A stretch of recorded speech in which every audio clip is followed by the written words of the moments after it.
Le gardien et c'est parti.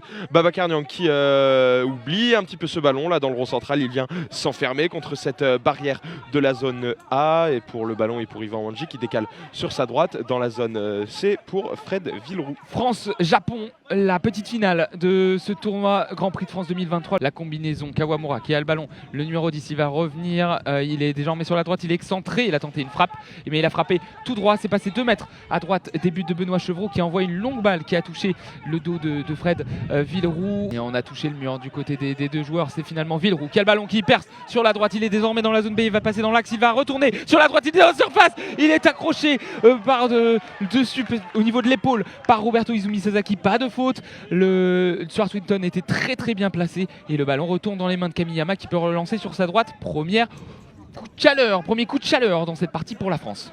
Cette fois-ci Wanji qui peut partir sur la gauche, il est dans le rond central, il va essayer d'éliminer la défense japonaise. Il est au niveau de la ligne des 15 mètres près de la barrière. La longue passe à l'opposé pour essayer d'alerter Babacar Niang. Le ballon qui rebondit sur le mur. Babacar qui a le ballon, il est désormais sur la droite. La première frappe de ce match en faveur des Bleus. Babacar Niang a frappé du pied droit, il était dans la zone B, la frappe est trop croisée, ça passe 3 mètres à côté des buts de Kamiyama. Bon dégagement de Tidiane Diakité de la zone C vers la zone A. Yvan Wanji essaye d'avoir la possession de la balle, mais Sasaki est là et Sasaki il va perforer dans l'axe, il va rentrer dans la surface de réparation, frapper. Quel arrêt de Benoît Chevreau qui s'est couché rapidement sur la gauche. Le ballon a touché la hanche gauche de Benoît Chevreau qui capte ce ballon. Et quelle incursion de Roberto Izumi Sasaki. Ouais, Sasaki, il n'entend pas beaucoup des percées vers l'avant, mais là, elle était très bien faite. Il avait de l'espace à plein axe, mais Benoît Chevreau a bien stoppé ce ballon. Ce n'est pas Yannick Lecolvez qui est donc le coach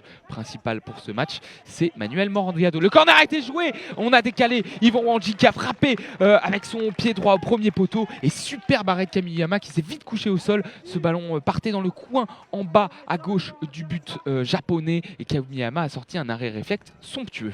Ouais, il a rapidement plongé sur sa droite Kamiyama pour sauver les siens. Grosse pression physique sur Goto, il le plaque contre le mur. Le numéro 7 français, c'est Fred Villeroux qui s'empare du ballon, qui déborde sur le côté droit. Super, il va passer dans l'axe désormais. Fred Villeroux essaie de dribbler. Sasaki, il est dans la surface de réparation. Quel arrêt de Kamiyama qui était bien placé. C'est récupéré par Fred Villeroux qui a tenté une passe. Il a les 4 joueurs japonais devant lui. Il va tenter un centre, c'est contré par Roberto Izumi Sasaki. Encore un superbe effort, superbe retour de Fred Villeroux qui est dans son match, qui est dans sa petite finale. Et Yvan Wanji est désormais sur sa gauche. Il va essayer de passer dans l'axe. C'est fait, la frappe et encore l'arrêt de Kamiyama sur sa gauche. Yvan Wanji qui va essayer de situer le ballon. On est près du poteau de corner.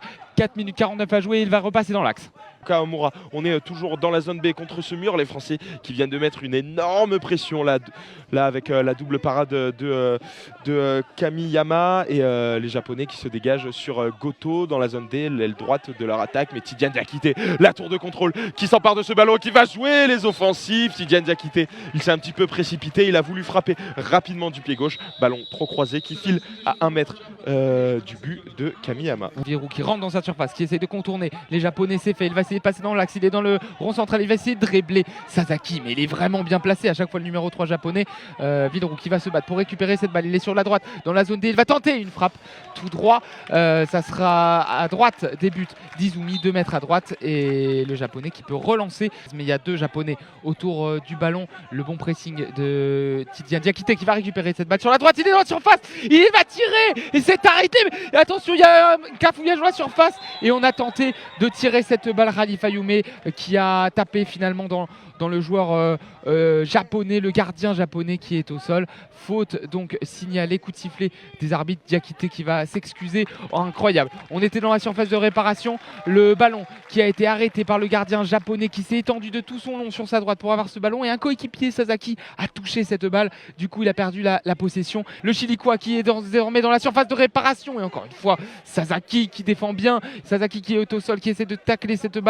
Le bon pressing d'Aronasso qui va récupérer cette balle sur la gauche de l'attaque française. Ouais, Aronasso qui tente une frappe, elle était spontanée de la gauche et il remercie le public qui l'applaudit. Ça a touché le poteau et c'est Izumi qui s'en n'empare. Ça sort 4 secondes à jouer dans cette partie. La relance d'Alessandro Bartolomucci, 3 secondes, 2 secondes, 1 seconde. On est sur la droite et c'est fini. La décision et cette médaille de bronze qui a été obtenue par l'équipe de France l'année dernière va se jouer au tir au but. Les Japonais qui ont fait deuxième de la dernière édition et les deux équipes qui vont s'affronter sur une séance cruelle, forcément pour le perdant.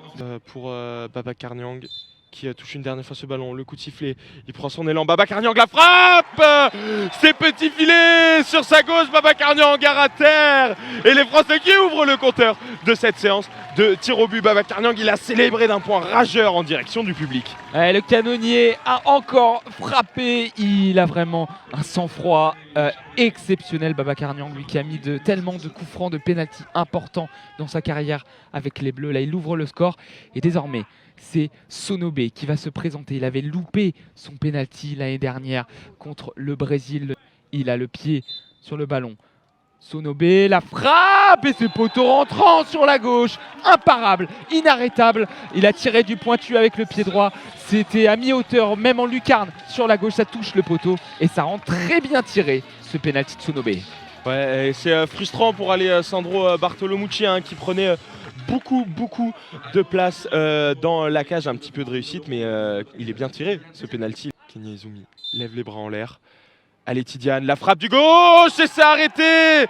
Ça manque de puissance. Tidiane Diakité, il avait tiré de l'axe vers la droite. Arater, il était parti du mauvais côté. Kenya Izumi, il était parti sur sa droite alors que le ballon venait sur sa gauche, mais d'un arrêt réflexe. Il tend cette jambe gauche. Arater et vient arrêter ce ballon pour Tidiane Diakité, immédiatement rassuré par ses partenaires. Irabayashi pour ce penalty, c'est encore sur la droite de Bartolomucci, ça rentre à terre du pointu et il a pris le gardien français à contre-pied. 2-1 pour le Japon et là va falloir être solide pour le numéro 5, le local de l'étape, le Chilicois Aronasso. S'il manque, c'est terminé. S'il manque, c'est terminé, mais il va la mettre au fond. Arona, il va maintenir l'espoir dans cette séance de tir au but. Arona avec ses chaussures noires. Arona s'est frappé, c'est dedans. Imparable cette frappe de Arona. So qui applaudit en direction du public. Une frappe surpuissante. Il était parti du bon côté Izumi, mais il n'a pas su capter ce ballon parce que c'était trop fort, trop puissant. Et maintenant, tout repose sur le capitaine Ryo Kawamura qui va devoir marquer face au talentueux gardien français. Kawamura, la balle de match face à Bartolomucci. La frappe de Kawamura, poteau rentrant, c'est fini. La victoire du Japon dans cette petite finale. Il a frappé avec son pied droit sur la gauche. Poteau rentrant, un peu comme le tir de Sonobe, copié-collé. Et ça fait 3-2 pour le Japon qui l'emporte au penalty. Ils ont mis tout leur penalty, les Japonais. Et ils remportent ce match, cette petite finale. Médaille de bronze pour les Japonais. Et les Français, malheureusement, qui ont fini 3e l'année dernière, qui s'inclinent à la suite de 2 séances de penalty et de matchs très frustrants pour les Bleus.